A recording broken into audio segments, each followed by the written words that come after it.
కాలువలు అన్నీ పూడిపోయినాయి. 5 సంవత్సరాలు కాలువలు తవ్వలేదు. మురికి కాలువలు ఏంటి, పంట కాలువలు ఏంటి, ఇప్పుడు వాళ్ళు మంచినీళ్ళు లేవు, ఇప్పుడు రోడ్లు లేవు, అన్నీ అధ్వానంగా ఉన్నాయి. వ్యాపారాలు లేవు, అన్ని రకాలుగాను ఇబ్బందులు పడుతున్నారు ప్రజలు.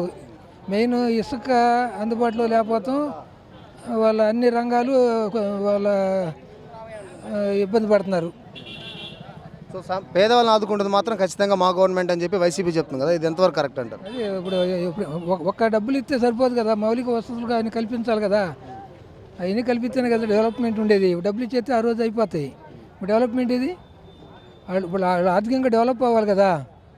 ఇప్పుడు డెవలప్ అవ్వాలంటే వాళ్ళు ఉద్యోగాలు, ఇప్పుడు వ్యాపారాలు, ఇప్పుడు అన్ని రంగాల్లోనూ బాగుంటేనే ప్రతి ఒక్కరు డెవలప్ అవుతాడు.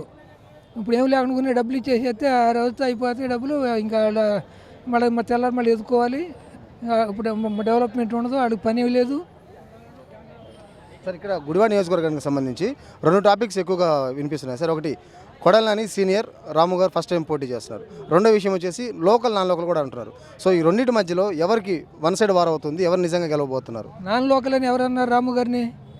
ఆయన గుడివాడలో పుట్టి గుడివాడలో పెరిగి ఆయన ఉద్యోగాలు వ్యాపారాలు ఇచ్చి అమెరికా వెళ్ళారు.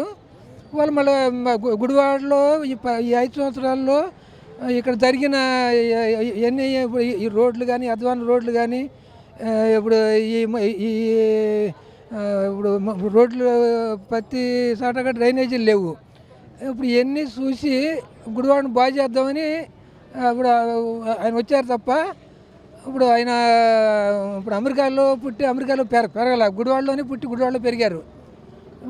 గుడివాడలో అందరికీ తెలుసు రాము గారు అంటే, వాళ్ళు కొత్త కాదు.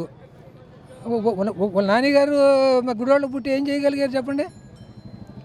వాళ్ళు ఏం చేశారు? ఒక రోడ్డు ఉందా? ఎంతమంది బైపాస్ రోడ్డు ఉంది, ఇప్పుడు అక్కడ 5 స్కూళ్ళు ఉన్నాయి, చిన్నపిల్లలు సైకిల్ తొక్కుంటూ వెళ్తున్నారు. ఎంతమంది పడిపోయి ఎన్ని దెబ్బలు తగిలి రోజు నేను చూస్తున్నా, ఎంతమంది ఏడుతూ వెళ్తున్నారు పిల్లలు. మరి ఎమ్మెల్యేగా కనీసం ఆ రోడ్లు గుంటలు పోడ్చట్లా.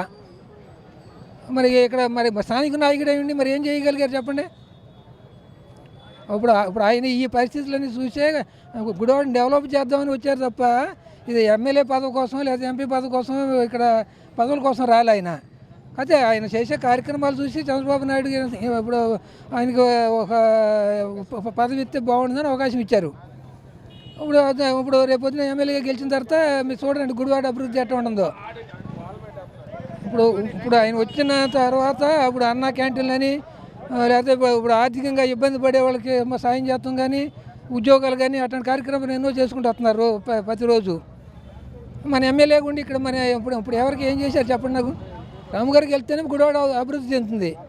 ఇంకా అందరూ కూడా వైసీపీ పార్టీ నుంచి చాలామంది వచ్చేస్తున్నారు. అందుకనే అప్పుడు ఆయన అభివృద్ధి చూసి, ఆయన చేసే కార్యక్రమాలు చూసి, ఇంకా ఆయన ఎమ్మెల్యేగా అయితే ఇంకా ఎక్కువ కార్యక్రమాలు చేస్తారని చెప్పి ప్రతి ఒక్కళ్ళు ఆయన సపోర్ట్ చేస్తున్నారు.